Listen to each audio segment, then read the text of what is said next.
For the 17th time in history, Phillip Island is ready to host the World Superbike season opener, and all the old favourites from the most spectacular motorsport venue on earth are back once again in 2025.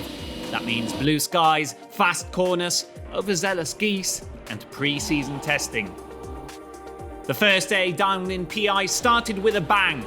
3 laps into his first run, reigning champion Toprak suffered a huge high side at turn 6, destroying one of his M1000 RRs in the process and leaving the Turkish rider on the sidelines for FP1.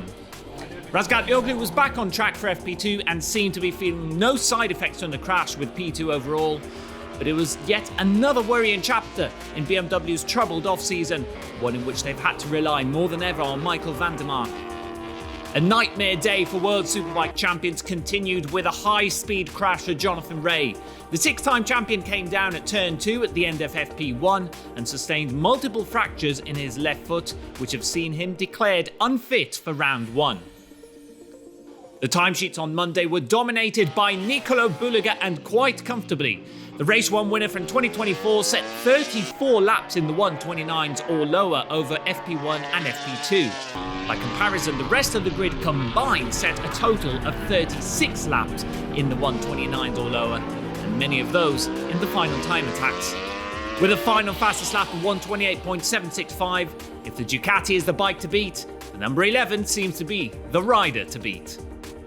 That doesn't mean that the others are standing still though. Teammate Álvaro Bautista finished in the top 5 in both sessions, a step above the dismal first steps of 2024. Meanwhile, Andrea Iannone and Danilo Petrucci, both first-time race winners in 2024 and both ready to fight for higher goals in 25, finished inside the top 4 on the combined timesheets. Elsewhere, Scott Redding was inside the top 10 in FP1, a reminder of the 3 podiums he picked up on his debut here as a Ducati rider 5 years ago. But you'd have to go back 25 years to find a bimotor on a World Superbike grid at Phillip Island to Anthony Gobert's famous rainy win.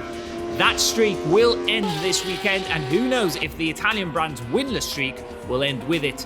Both Alex Lowes and Axel Bassani have shown their pace in testing. Lowes in particular has shown his usual adeptness to Phillip Island, 6th on the combined timesheets. Speaking of streaks, Kawasaki have been on the podium at least once at every Australian round since 2014. With Garrick Erloff's pace on Monday, the Texan hovering around the top 5 in both sessions before the final time attacks, that run could certainly be extended in 2025. Moving over to Yamaha, not a day to be optimistic following Jonathan Rea's crash, but small consolation could be found in the pace of Andrea Locatelli and Remy Gardner, both them finishing inside the top 10 in FP1. The Australian could have gone higher but for a crash at turn 2 at the end of that session. Honda were led once again by Xavi Vierge, 9th on the combined timesheets and over a second faster than the rest of the Fireblades. Iker Lecuona, his teammate, was also on track, although unfortunately is still not fully recovered from his off-season injuries. And to finish this roundup, our top rookie of the day, Ryan Vickers on the Motorcorsa Ducati, and the only rookie to finish inside the top 10 and inside the 129s. More to come from the island on Tuesday.